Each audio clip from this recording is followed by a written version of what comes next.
La izquierda protege y la derecha recorta, dice el presidente del gobierno. Sí, es muy interesante esto. La puñetera realidad es al revés, pero sería... Y además, como tenemos un invitado que domina bastante eso, yo lo querré preguntar si eso ocurre en Latinoamérica también. Pues saludo precisamente a nuestro invitado de Juan Carlos Aguilera. Muy buenas tardes. Hola, buenas tardes. Muchas gracias por la invitación.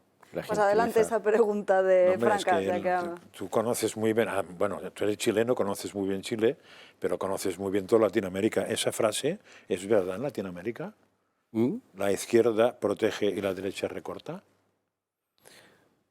Yo no soy analista político y a mí me parece que la cuestión nuclear que hay de fondo aquí son dos visiones de sociedad muy distintas y que tienen expresiones desde el punto de vista político, económico y social, en el ámbito de la salud y las pensiones también, que son las expresiones en las cuales el poder se ejerce. Y desde esa perspectiva me parece a mí que sin meterme en la política española, esa frase en cierto sentido expresa lo que es un eslogan político que hoy día está presente, me parece de manera bastante global, y porque hay una cierta relación entre lo que se trabaja en el mundo socialista español y el mundo socialista marxista que se da en Latinoamérica. Y desde esa perspectiva uno podría decir que efectivamente hay una cierta aproximación desde la izquierda a plantear que son en el fondo los salvadores del mundo y que la derecha viene siendo, ¿no es cierto?, una especie de demonio que lo que está haciendo siempre no solo es recortar, sino que de alguna manera impedir que el hombre sea libre. Y desde esa perspectiva, lo que hay en el planteamiento de la izquierda, no solamente en España, en Latinoamérica también, es una cierta superioridad moral. Y desde esa perspectiva uno advierte que todas estas frases de eslogan suponen de que yo soy mejor que tú. Y eso indudablemente cuando se ejerce el poder, nosotros estamos hablando del bien común de las personas que configuran cualquier país. De manera que cuando nos planteamos desde una perspectiva de la superioridad moral, como lo plantea la izquierda, lo que está haciendo en el fondo es recortar la posibilidad de que todas las personas que pertenecen a esa nación, a ese país, a esa patria, como tú quieras denominarla, de alguna manera se comienza a encasillar a las personas. Y de ese encasillamiento lo que lleva necesariamente es una confrontación permanente en vez de lo que debería ocurrir en la política, que es un diálogo político con las diferencias legítimas que cada uno debe tener y puede tener además. O sea, me estás hablando de que ahora mismo domina cuando está a la izquierda la confrontación. Sí, evidentemente, ¿no? En Chile yo diría que es una categoría permanente. De hecho, es curioso que hay una coincidencia en que hoy día el presidente Boric está haciendo su primera cuenta al país también, después de meses de haber asumido. No hemos escuchado, porque estamos en un desfase de 6 horas, pero lo más probable es que sea en esa misma tónica, ¿no?, de que nosotros venimos a reivindicar el mundo, somos los mejores, y los demás son gente que en el fondo tiene una categoría que es inferior. Y eso es muy típico de la izquierda. Nosotros estamos en una tesitura que es mucho más compleja que la discusión, podríamos decir, de la contingencia política. Aquí hay cuestiones que son de orden antropológico, que son muy profundas y que tienen que ver con la viabilidad de la sociedad, más allá de la categoría política que uno tenga. Porque la sociedad solo es posible si hay seres humanos. Cuando uno ve las políticas que existen y están presentes en los programas de gobierno, por lo menos en el de Boric, del presidente Boric, uno advierte que hay una especie de anulación de la posibilidad de la existencia de seres humanos. Y eso indudablemente impide la posibilidad de que uno pueda ejercer uno de los derechos más fundamentales, que es la libertad de la persona. Si no existen personas, si no hay sociedad, ¿cómo nosotros podemos configurar una sociedad política futura? No es posible. Desde esa perspectiva, entonces, a mí me parece que utilizando el eslogan que tú acabas de señalar, Joseph, podríamos decir aquí la izquierda lo que hace es recortar a la persona, recortar a la sociedad, recortar la posibilidad de que se ejerza la libertad. Desde esa perspectiva hay suficiente evidencia como para mostrar que eso es así. Y la derecha, por su parte, habría que también matizar, porque es verdad también que en la derecha, me parece a mí, existen diferentes tipos de posturas, que algunas de aquellas tienen una cierta coincidencia originaria con la izquierda, cuando se plantea al sujeto como un puro individuo, ¿no? Que es el planteamiento típicamente liberal, y que curiosamente esas dos posturas tienden a confluir o a coincidir en lo fundamental, que en principio a uno le parece que no hay una relación, pero la hay finalmente, ¿no? Uno podría decir que el individualismo lleva a una visión socializante, y el individualismo también puede llevarte a una visión puramente liberal, pero el mismo individualismo. Entonces habría que matizar también de qué derecha se habla o desde qué perspectiva se habla de esa posibilidad de poder expandir al sujeto humano y la libertad.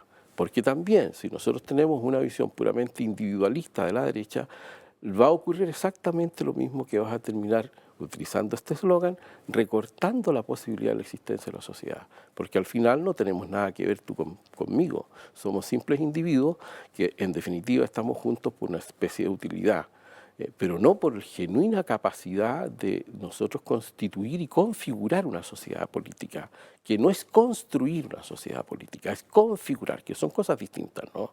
Tú construyes siempre desde fuera, y eso hace también el planteamiento liberal, y es lo que hace también la izquierda.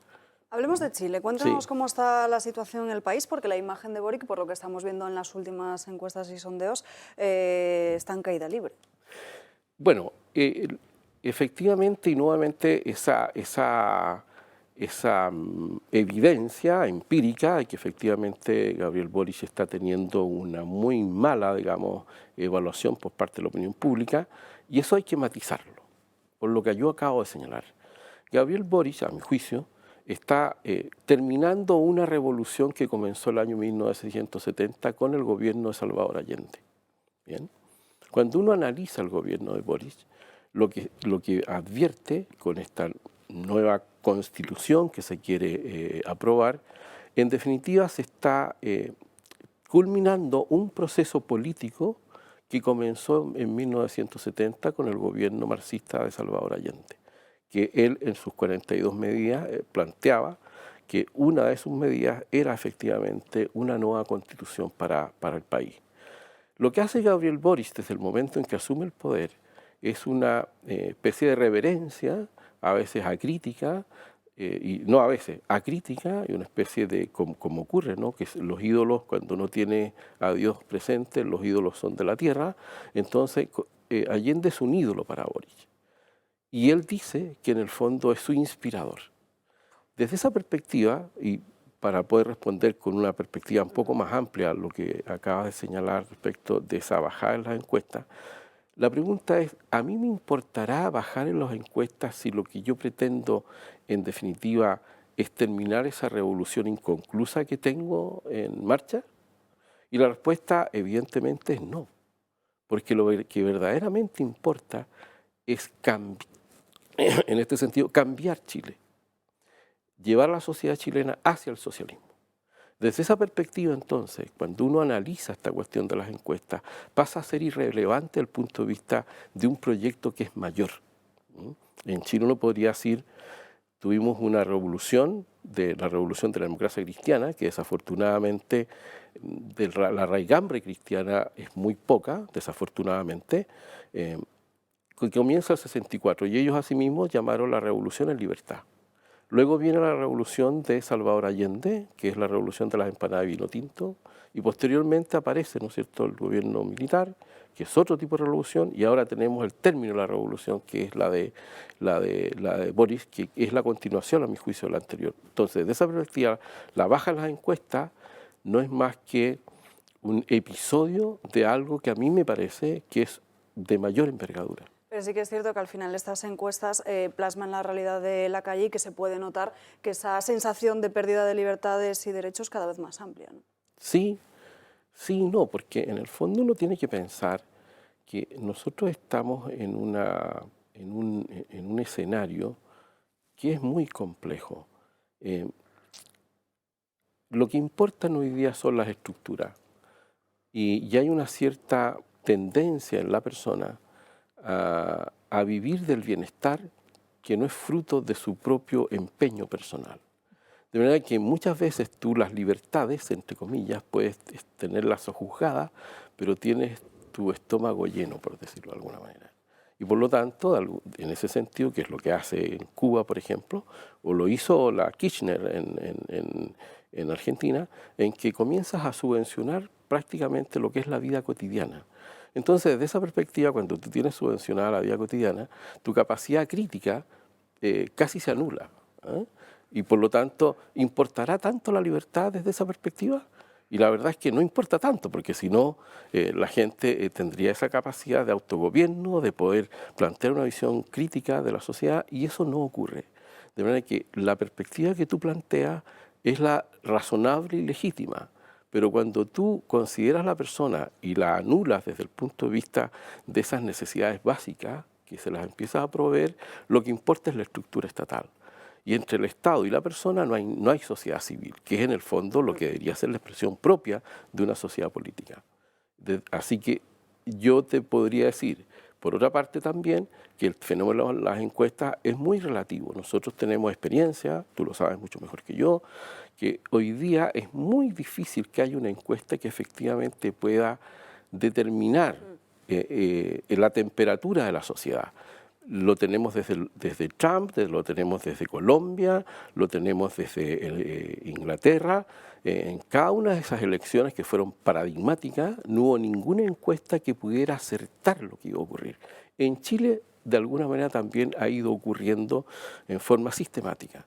De manera que el fenómeno de la encuesta, si bien puede servir para una cierta orientación, tampoco es muy definitivo para que uno haga un diagnóstico de lo que ocurre en la sociedad. Juan Carlos Aguilera, muchísimas gracias por estar hoy aquí con nosotros.